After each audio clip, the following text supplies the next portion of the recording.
This show is sponsored by Den 10 Insurance Services, helping businesses get the right insurance for all their insurance needs. Visit den10.io to get a quote. DENTEN.io. And remember, when you buy an insurance policy from Den 10, you're giving back on a global scale. Hello, all my entrepreneurs and business leaders, and welcome to the Michael Esposito Show, where I interview titans of industry in order to inform, educate, and inspire you to be great. Sometimes the people that I have on the show are teenagers, and today I have a very, very special guest in studio. He's overcome a hard start to life, has had many challenges impeding his success, and yet, through it all, he found a way to see and become greater than he had ever imagined himself to become, accomplishing goals such as getting into one of his first choices of colleges, and much, much more. You're going to learn about his journey and his story over the next couple minutes. Please welcome my guest today, Elijah Flynn. Welcome to the show, Elijah. Hi, thank you for having me. I'm very honored to have you on the show today. Of course, got to give a big shout out to your mom, who's a great personal friend and an amazing coach and mentor to me. And the reason why I bring that up from the very beginning is because I think it's important that we appreciate the people around us, the people who help give us a start. And your mother is one of those people who's done that for me, who's helped me in what I've been trying to create. And I felt it was important to give back in any way I possibly can. And I wanted to interview you because you have such a tremendous story, and I wanted to share that with others because I think your story can give back to others as well, and they can learn from it and overcoming so many different challenges. And the other part of that is about our networks and the availability of our networks that is there, in that you're 18 and you didn't know me, but because of the people that love you and surround you, and because they talk so highly about you, it was so important for me to meet you and have you here. I might have gotten lost a little bit in my train of thought there, but I just wanted to share that with you coming from me. So I know a little bit about you, but our audience doesn't know.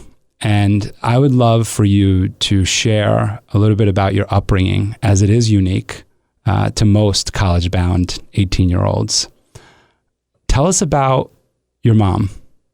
Well, my mom is my second mom in my life. I was adopted pretty much as soon as I was born. It was planned. Some things about my mom is that I don't think I could have done all this without her. She was extremely supportive in everything I do, even when sometimes it doesn't. Even when sometimes like where I wasn't planning to maybe go to college, she didn't love it, but she was still supportive and never said you can't do it. She always believed in me. So I think because of her, I'm here today. And of course, you're speaking about Mom Merritt, and I'm also interested in this planned adoption in your birth mom, and what that was like when you learned about it, or even if you could walk us through what a planned adoption is. So a planned adoption is kind of before you are born. You're going to be adopted before you're born. So I think it's a little easier because then you're with your adoptive mom your whole life pretty much. I don't really know how everything goes with that. So with that being said, how old were you when you found out that you were adopted? I actually don't remember when I was, as long as I can remember. Okay. So probably very young. Okay. And in that whole process, you then found two new brothers. And I say it that way because they were also adopted. I did. I think I was 4, 5 maybe when we adopted them. They were twins, and they both had special needs. So it was kind of a big change for our family, but it was nice. I'm not sure what my life would be like without them, and I love them. What was that? What was the household like for you growing up in a household where you have two new brothers who are also adopted?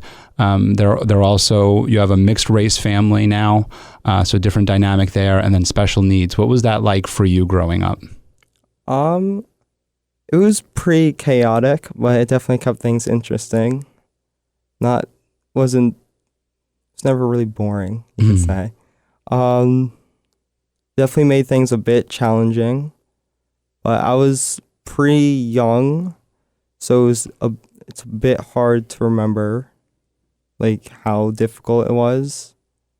I personally I didn't have too much of a problem with it for a bit, but it was probably very hard on my mom and dad too, since they had more of the responsibility of taking care of us than I did of taking care of them then.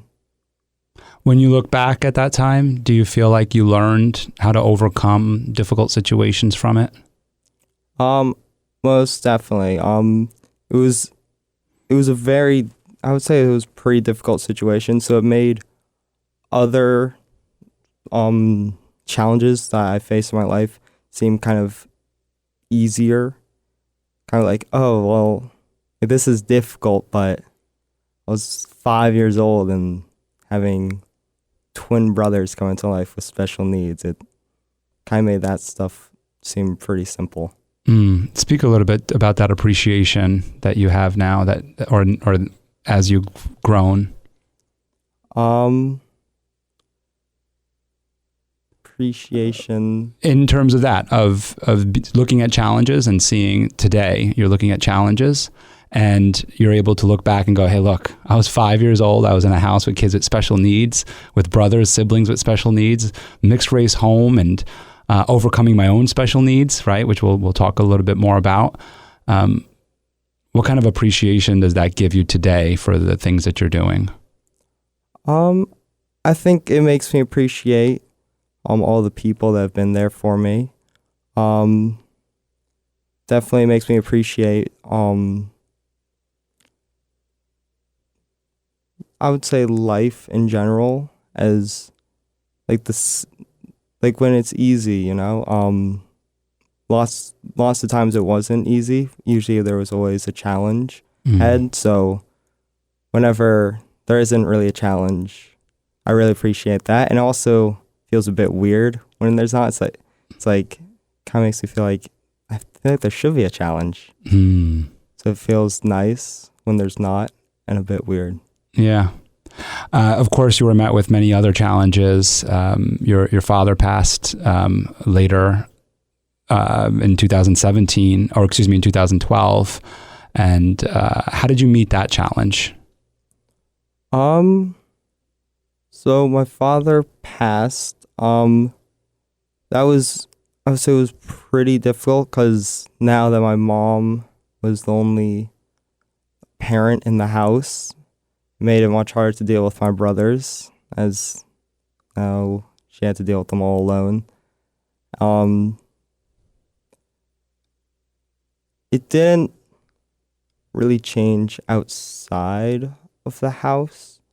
I would say it was more inside, like, yeah, kind of just controlling my brothers. I didn't really have too much difficulty. I feel like I didn't change too much. I might have been a little more quiet, but other than that, I didn't really change, I would say. Yeah. I mean, it's obviously a challenging time, but then you went to the Randolph School, and my understanding is it kind of opened up a whole new world of learning for you and a whole new set of experiences. I'm interested in some of those experiences that you had and that you gained from there. Yeah, so Randolph was much more hands-on learning than other schools. I think that helped a lot. due to my dyslexia. I had a hard time reading, so hands-on work was, if I could engage on it much more, I felt I enjoyed it way more. It made it easier to learn. There was a lot of people that kind of, for a bit the same, not everyone had dyslexia, but I feel like lots of people also learn better with hands-on learning, so it's kind of around people that were similar to me. So that was nice. Tell us more about your dyslexia and what makes it a little bit different. So it makes it just hard to read. What seems to me is that I have a much harder time pronouncing things. Also, sometimes when I talk, I just stumble on my words a lot, which is, I'm not sure if it's because of dyslexia or something else. Yeah, that's going to be some public speaking stuff that you and I work on.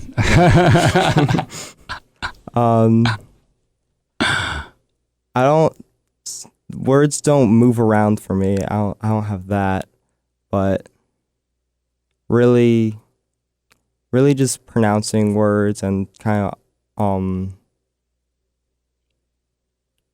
yeah. Kind of like a little blockage there when you're reading. Yeah. So I also have dyslexia. And so it's my experience is that it's exhausting to read. Yeah. Right. It's like literally reading a paragraph puts me to sleep. Right. Yeah. What have you used in order to overcome some of this challenge? So I use audiobooks. Those actually help a lot because with audiobooks, I can actually kind of imagine what's happening instead of reading the words. Because also sometimes that happens when I'm reading is that I kind of start reading it. I'm just not even thinking about what I'm reading. Sometimes it just disappears. And audiobooks help a lot with that. It's kind of like it's not visual, but right. it kind of ties into you end that up bit. creating your own visualizations through it. Yeah. That's you exactly. We're the same in terms of that. And when I would read, I could read 3 pages and from nodding off and then from coming back to, right? I don't know what I read. I have no clue what I just read. Yeah. And there's nothing there, but I also use audio books, and everything that I hear in the audiobook, it resonates with me. I actually pick up. And it sounds like that's the same with you. So the Randolph School had this hands-on learning experience. When you think about that and going into college, which we're going to talk about that whole journey that took you there, but just kind of relating the two, how do you see yourself as a college student? What do you think you would look for in your professors and your college classes in order to help, or that you can relate back to the Randolph School? Well, with college, you're much more independent, so I feel like you're a little more hands-on with all that too. It's not just your parents kind of babying you through the whole thing. So I think that will make it a bit easier. Some people might see that as difficulty. That's one of my biggest things I'm looking forward to, is that I feel like I'll have an easier time connecting with my professors. It's kind of like because lots of times I can know that my parents will do it. Like my parents will ask the teacher or something. I don't have to. So I kind of just let them do it, but it kind of makes it harder to do that. But knowing that I have to do it, this is like, if I don't do it, no one else is going to do it for me. Like that will be kind of nice of a change. That's a little more hands-on. The responsibility of it all. Yeah. Do you enjoy responsibility? I would say I do. Yeah. There's some responsibilities that are like kind of annoying, like feeding the animals. I don't always have to do it. Like I love them, but their food smells. So you look forward to not having to do that very often. Yeah. Having some college essays that can get you out of that kind of work, right? Exactly. Speaking of college essays, in terms of writing, how do you connect with writing when we're talking about dyslexia? So I'm not the best of writers. I've actually went to a summer camp for about 5 or 6 years. That was based off of writing. It was sleepaway for about 2 weeks, and every day you would wake up and go to a writing workshop for 3 hours. I think that helped a lot, as I would say now I'm like an average writer compared to everyone else, as before I'd be very far behind. My essay grades are much higher now. Before it would be like, I'm going past this essay. Now it's, hopefully I get like a 90 or 100 on that. What you're kind of sharing with me about, overcoming dyslexia through audiobooks and with the writing. And as you're talking about, I'm thinking about your resiliency and your determination to become successful. Mm-hmm. And I'm interested in where that comes from in you, of like that desire to achieve more. Well, I think I've always just wanted to become something. There was a time where I thought maybe that I'm actually going, like, when I grow up, I might just start living on the streets or something. So I think that put a lot of fear into my heart. So now I've started working hard on trying to stay away from that and become something great. Because for me, it was either I'm living on the streets or I'm going to become very successful. There's no in between. I've definitely later, I would say now, I've realized that it's okay. I'm actually shooting to be more in between, as I want to become a teacher. So I think that's helped a lot from steering away from this fear of being like homeless or something. Mm-hmm. There's this idea of if I'm not successful, if I don't have it all, then I get nothing. Yeah. Kind of idea. Where did this idea of living on the streets come in? Because that's not something that everybody thinks about when they don't make it to be super successful. They might say, I'm not a millionaire, but I might just be able to get a 9-to-5 job. But you're saying living on the streets. So I'm interested in where that perspective came from in your life. I'm not sure if it was actually, I've always just been like kind of a warrior. So I kind of think of like the worst possible situations. I think it definitely isn't great. I think it does help a bit, because like if the worst situation comes, then I'm a bit ready for it. But if it doesn't, then it makes me feel great. I think this was kind of an extreme case. So it was preparing for the worst for you. Yeah. What was preparing for the best? What did that look like for you, being super successful? Well, when I was young, I kind of thought it would just like kind of just happen. Which, by the way, you're still young. Like 12 or something. I was like, if it's meant to be, then it's going to happen. So I kind of just let things I kind of just go with the flow. When I started getting to like high school and around after COVID, I started realizing that's not really how it works. And I actually had to put in the work to become something. What's your portrait of success? What does it look like to you? From a career? From any perspective, from just the word itself.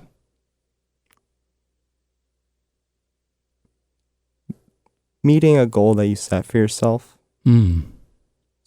So I've set many goals for running. So that's why I also consider myself a successful runner, at least, because I've broken many goals. And yeah. So, going back to this whole idea of living on the streets to becoming successful, you went through this challenging time in your life where you decided, you know what, I'm just going to forget it all. I'm going to drop out of running. I'm going to drop out of school or not go to college, whatever it was. But you had this life-changing moment where, because you have this open adoption with your mom, you had an opportunity to go out to California and be a part of her wedding. And in that experience, from my understanding, you made a decision to change this idea of living on the streets and quitting everything to that middle ground that you were just sharing with us. Could you share a little bit about what that experience did for you of going and being a part of your mom's wedding in California? I think that actually played a really big role in kind of me wanting to become a teacher or actually becoming successful and working hard, because she was getting married, and that kind of is a very big step. So seeing her face a challenge like that and grow, it kind of inspired me to do the same. Because I think that was actually around the first time I actually mentioned that I wanted to become a teacher in college to my mom. To your mom, Merritt. Yeah. Yeah, and your mom who got married, your biological mom, what's her name? Nicole. Nicole. Just for our listeners' sake here, Nicole is the one who got married in California. And continue. The wedding, like the actual experience of the wedding was very nice. I got to be the ring bearer. We're eating some pretty good food there. It's a pretty good food. There's really something about the age of 16 that ties this together to some extent. And if you could share a little bit about that with our audience. In that your mom had you when you were 16, and then as the ring bearer you were 16. Yeah, so there's a bit of connection there. Was that on your mind at all while you were there? I don't think much, no. What was more on my mind was not losing the ring. It's a good thing to have on your mind. Yeah. No, but it wasn't really on my mind. It might have popped in once in a while, but you were very inspired by this, by seeing her overcome the challenges that she did in her life and now move on to get married and start a life and be happy, right? Yeah. And so that inspired you, and on your way back, you decided, you know what? I'm going to go back to running and I'm going to apply to college. Tell us about that experience of going from a student athlete who was running all the time, who enjoyed running, quit, and now we understand, and I'll give you a little perspective on my understanding of when we quit a sport. I play basketball, and I play weekly, every Sunday. Every Sunday, it's literally my religion. We call it church. It's not even a joke. That's exactly what we call it, Sunday hoops. And during the week, I exercise. I do some cardio. So I do anywhere from 4 to 8 miles on a stationary bike for 20 to 40 minutes, depending on the day, depending on time. And recently I had a knee injury. And so I had to stop doing the bike. And so for about 4 weeks, I haven't been on the bike. And I'm at Sunday ball and I am huffing and puffing going up and down the court. I still played, but I didn't do my cardio during the week. And so I bring this back to you in that you were probably like 16, 17 when you quit. But I bring this back to you, and how did it affect you, taking that much time off from running to then getting up to the speed to where you're one of the top student athletes in your school? It was really difficult starting anew. I added my freshman time for my 5K was like an 18:40, and then my best junior time was like in 22 minutes. Wow. During cross country, I mostly just wanted to quit. I'm gonna be honest. Like, I really didn't want to be there. I had to thank my mom for this again. She was like, "No, you said you wanted to become a runner, and you've been doing it for so long. Just keep going practice." She kind of didn't let me quit, which I'm very thankful for, because now I love it now. After the next season, I still wasn't great during indoor, but it started becoming more enjoyable and less of a chore. Because I would say it takes like couple months until you get to the part where it's like, wow, this is extremely fun, and it's not just agony the whole time. When was that switch for you, that it switched from it being a chore to it actually being extremely fun, as you just said? For me, I think it was around a bit, definitely when I got into shape a bit. And also, I would say seeing kind of my friends also do so well, because during cross country, I knew a couple of the guys, most of the guys, and they weren't, some of them were just as good as me during that time, and they kept going, and just seeing them keep going kind of inspired me, and I think it started becoming less of a chore as our bond kind of grew too. It was kind of like a time to run and talk with my friends. So I think that's when it clicked. That's really cool. And I think, you're speaking to some commitment there, that your mom's teaching you about committing when you commit to a goal. And also, I like that you touched on, as you got into shape, it started becoming less of a chore too. Yeah. And that just speaks to momentum, right? And that's anything in life, is that as we start building momentum towards something, it becomes easier. And it does become more fun, but of course it's hard in the beginning. Anything that's worth it is going to be hard in the beginning. So that makes total sense. And then I love that you brought up camaraderie with friends, because if we're doing something, to have people around us that support us, that are having fun with us. So that's all key. And I'll give you a quick little story on my mom, just so we can relate here a little bit. When I was in high school, I got kicked out at my junior year. For disciplinary problems. And I ended up going to I went from Catholic school to public school. So it was a big transition for me. And I was just depressed, just like putting my head down in class, going to sleep, like I wasn't present. I was just literally not even there. I was on a swim team at Malloy.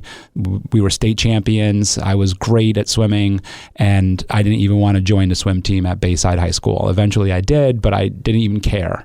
And when I graduated, which also a whole other story, but when I graduated, I didn't want to go to college. I wasn't going to go to college. I didn't care to go to college. I had no desire. And a lot of it had to do with this story that I was pulling with me of, I got kicked out of school. No college is going to accept me. Nobody, there's no options for me. So I'm just going to quit, similar to you, like I'm going to live on the streets. Right.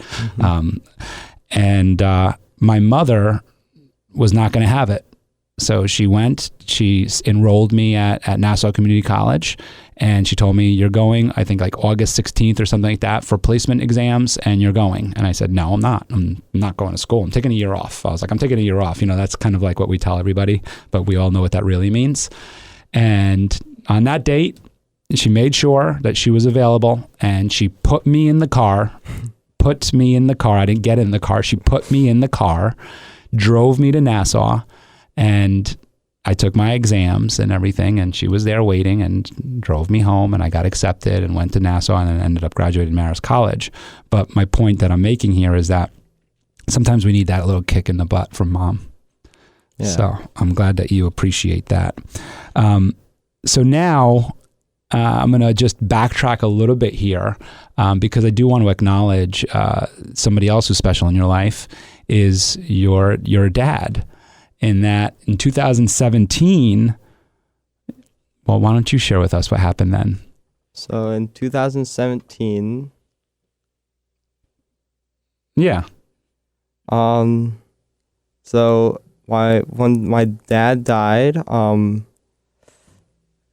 mom, we moved to Beacon or so, Hudson Valley, and she kind of went dating a bit, and she eventually found this one guy named Tom Flynn. And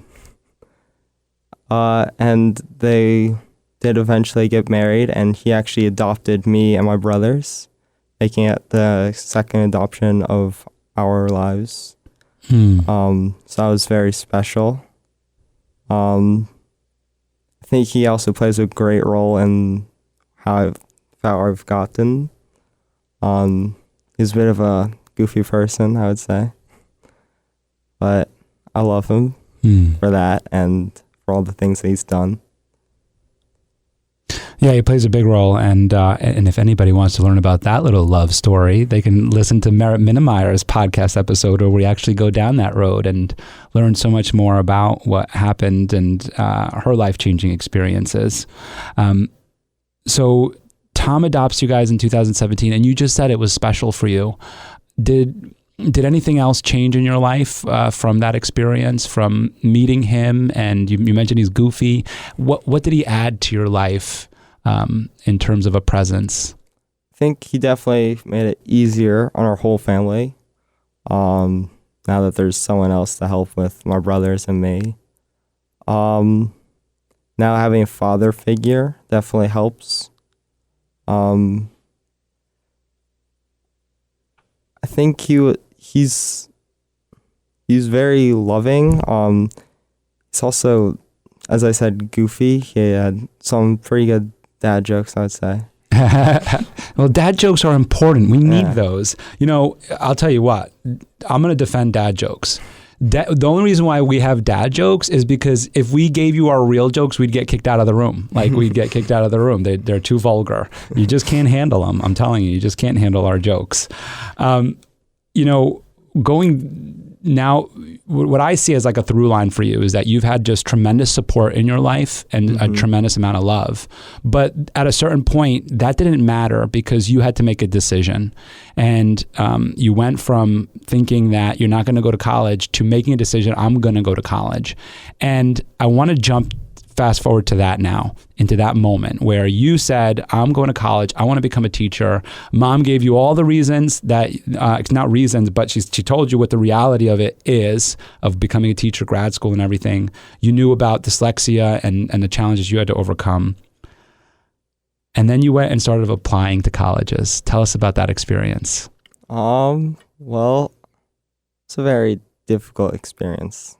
I knew it was important. I didn't like it, really. It was tedious. It was very tedious. Luckily, my mom and dad were very present for that. So I think that made it very easy. I remember applying and thinking, more worried that am I getting into any of these? That was very scary because my grades were pretty bad. So there was a chance that I wouldn't get into any college. That was the worry there. What do you think? We talked about it in the beginning, but what do you think was the reason that the colleges actually did start accepting and looking into you as a prospect, as a student? Well, after COVID, around junior year of high school, I started to bring my grades up. I think my first quarter of my life, eventually I got to 90s. And then senior year, I just kept 90s. So I think seeing the progress and that I actually want to go to college, I think them seeing that and I had the capabilities of doing this, they started accepting me there. I also think running, as I was applying, I was talking to the coaches from there too. I think that helped a bit. So when we're thinking about other kids that are maybe in your position where they're having a challenge in school or a challenge outside of school, and as you said, like you didn't have this like this what people paint as a normal upbringing. There's no such thing as normal, but people paint as the normal upbringing. You had this, as you said, hard growing up and all these different challenges that you had to overcome, but yet you always had love and support. But what was important was that people saw progress in you. They saw that you were capable, and then you had this student athlete angle as well, where people in your age group, if they're looking to go to college or something, being a student athlete, being a part of student extracurricular activities. If you're not athletic, maybe it's part of student government or something else. What about art? Is art something that resonates with you a little bit? Art definitely resonates with me a bit. It's probably like the most hands-on thing you can do. Yeah. I'm not a great artist, but I do really enjoy it. I take a class that's kind of it's not just art. It's in BOCES called Graphic and Visual Arts. So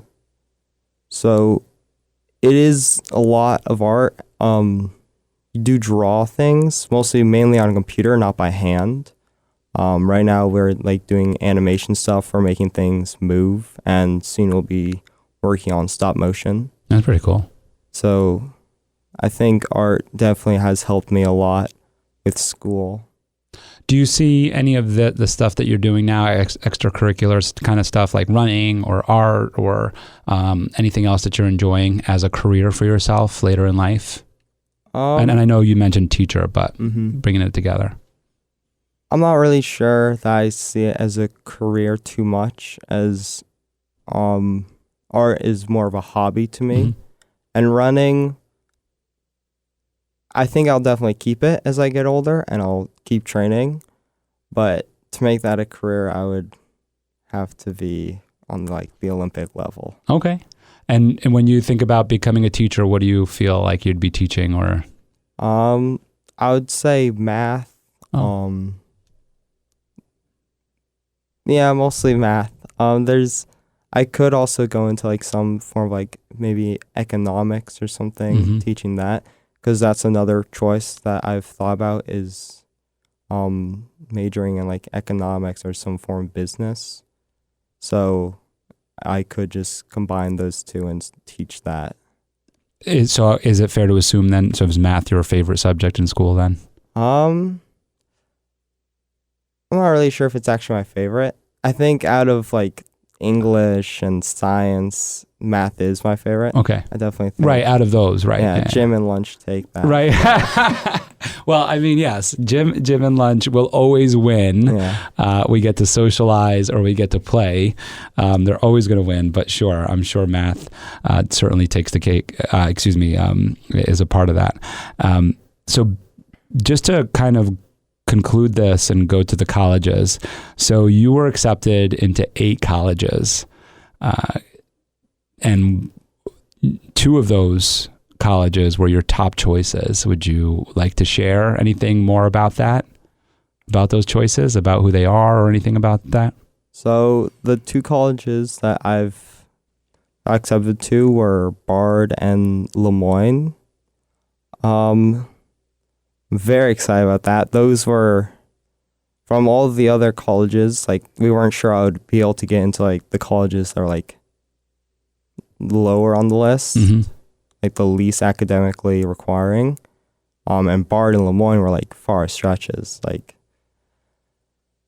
were like they were top choices. So getting into those it was very surprising. I remember seeing that email.